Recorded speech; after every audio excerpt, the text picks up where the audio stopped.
اعوذ باللہ من الشیطان الرجیم بسم اللہ الرحمن الرحیم۔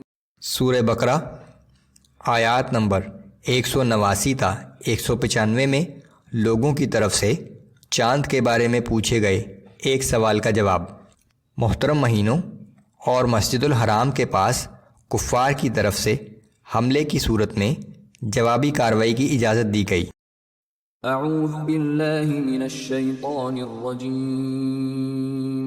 یسألونک عن الأہلہ قل ہی مواقیت للناس والحج۔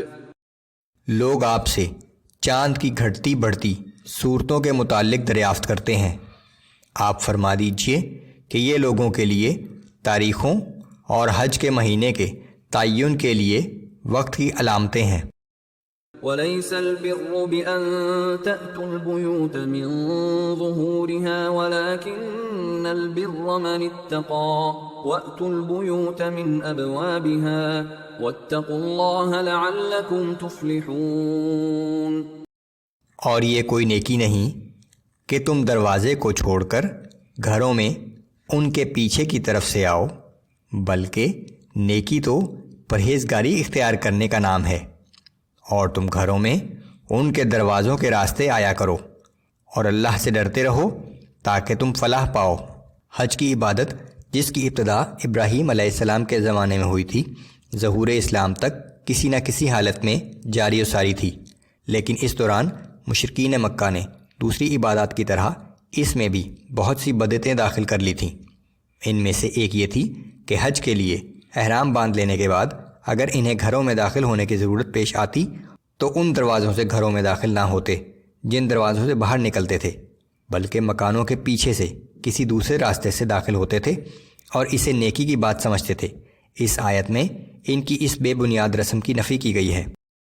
وَقَاتِلُوا فِي سَبِيلِ اللَّهِ الَّذِينَ يُقَاتِلُونَكُمْ وَلَا تَعْتَدُوا إِنَّ اللَّهَ لَا يُحِبُّ الْمُعْتَدِينَ۔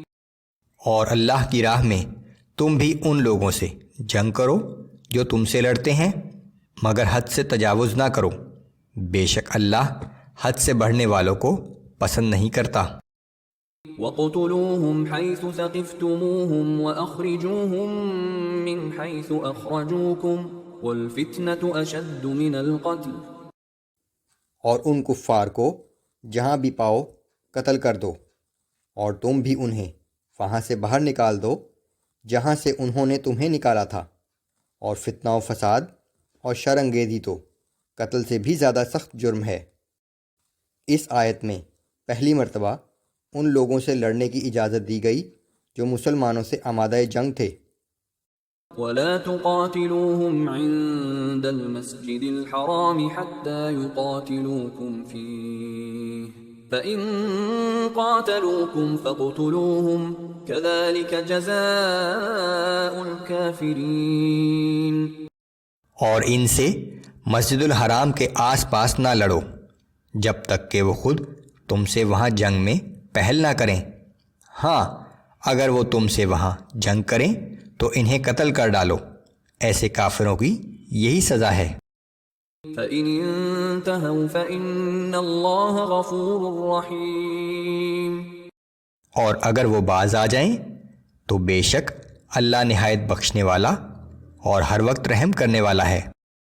وَقَاتِلُوهُمْ حَتَّى لَا تَكُونَ فِتْنَةٌ وَيَكُونَ الدِّينُ لِلَّهِ فَإِنِ انْتَهَوْا فَلَا عُدْوَانَ إِلَّا عَلَى الظَّالِمِينَ۔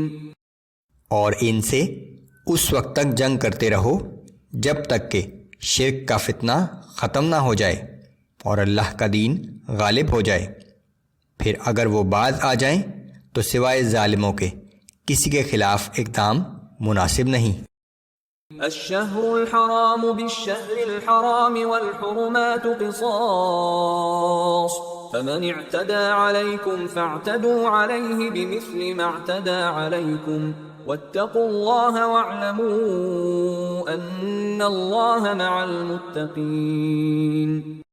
حرمت والا مہینہ بدلہ ہے حرمت والے مہینے کا، اور دیگر حرمت والی چیزیں ایک دوسرے کا بدل ہیں، پس اگر تم پر کوئی زیادتی کرے تو تم بھی اس زیادتی کی سزا دو، مگر اتنی ہی جتنی اس نے تم پر کی، اور اللہ سے ڈرتے رہو، اور یہ بات خوب جان لو کہ اللہ متقی و پرہیزگار لوگوں کے ساتھ ہے۔ حضرت ابراہیم علیہ السلام کے زمانے سے حرمت والے مہینوں میں جنگ و جدال کی ممانعت تھی، لیکن مشرکین مکہ اس کا خیال نہیں کرتے تھے اور لوٹ مار کے لیے مسلمانوں پر حملہ کر دیتے تھے۔ اس آیت کے ذریعے مسلمانوں کو اجازت دی گئی کہ ایسی صورت میں تمہیں بھی مناسب بدلہ لینے کی اجازت ہے۔ وَأَنفِقُوا فِي سَبِيلِ اللَّهِ وَلَا تُلْقُوا بِأَيْدِيكُمْ إِلَى التَّهْلُكَةِ وَأَحْسِنُوا إِنَّ اللَّهَ يُحِبُّ الْمُحْسِنِينَ۔ اور تم اللہ کی راہ میں خرچ کرتے رہو اور اپنے آپ کو خود اپنے ہاتھوں ہلاکت میں نہ ڈالو، اور اللہ کی راہ میں خلوص سے خرچ کیا کرو، بے شک اللہ تعالیٰ خلوص سے نیک کام کرنے والوں کو پسند فرماتا ہے۔